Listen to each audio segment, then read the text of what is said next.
सुना सर ये हाजिर करो, जिस लड़की को लाया है उस लड़की का गोद मिला कर ले आओ।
चलते क्या क्या करना पड़ा हम मगर जी हमें इतना समझाया पर बात नहीं तुम माने।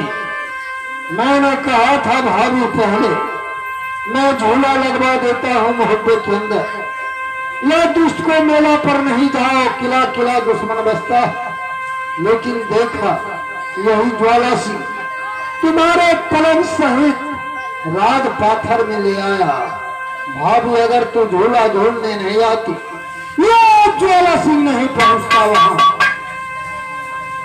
हाँ देवर जी ये मुझसे भूल हुआ है, लेकिन मैं क्या कर सकती थी देवर जी। मैंने तो सपना में देखा था, इसीलिए जिद बांध के मैंने झूला झूलने के लिए आई थी देवर जी। अच्छा भाभी खैर ठीक है, मारने वाला से बचाने वाला का हाथ लंबा होता है। भाभी मैं समय से आ चुका हूँ, लेकिन जिस लड़की को हल्दी चढ़ा के गए हैं भाई बहना वह लड़की के साथ क्या बेटा के साथ में जाओगे बोला? देवर जी जिस दिन से ज्वाला सिंह मुझे लाया है उसी दिन से वो लड़की मेरा देखभाल करता है और माँ माँ कह करके पुकारता है। लड़की बहुत अच्छा है देवर जी। तो ठीक है भाई यही चाहिए। चलो इस लड़की को डोला अपने बेटा इंदल को साथ ले जाएंगे। और आदर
चल चलो।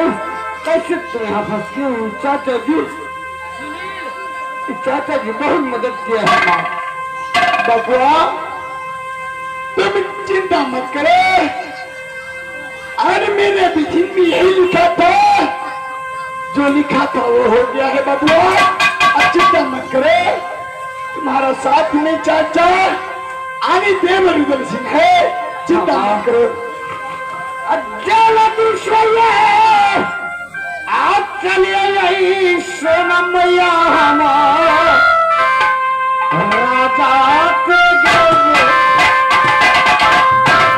राजा के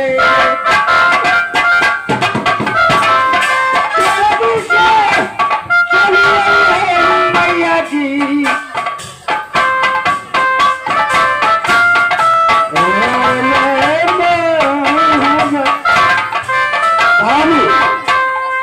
समय बहुत कम बचा है, आज लेट नहीं करो।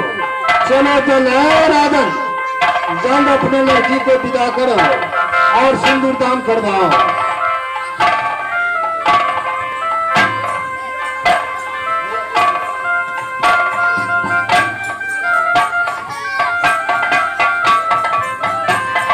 अरे मंत्री सुनो,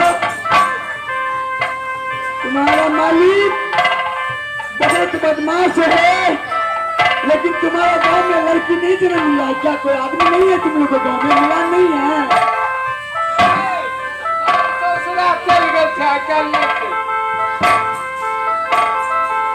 मंत्री फिर शादी कैसे होगा? हाँ? वो नहीं सुना के लगाना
तोरा गांव में गिटारे और छाओ, हमरा गांव में गिटारे तो गीत गाते ना, तो सिंदूरदान करबी ना। तू असगरे चले और कुछ नहीं उठा लगा, मैं मालिक के थोड़ी उड़ गया था। ना जल्दी करना बहुत सुन तेरे ताली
हाथ सिंदूर लिए है इस बारी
पे समय बहुत भागले आप जय जय जय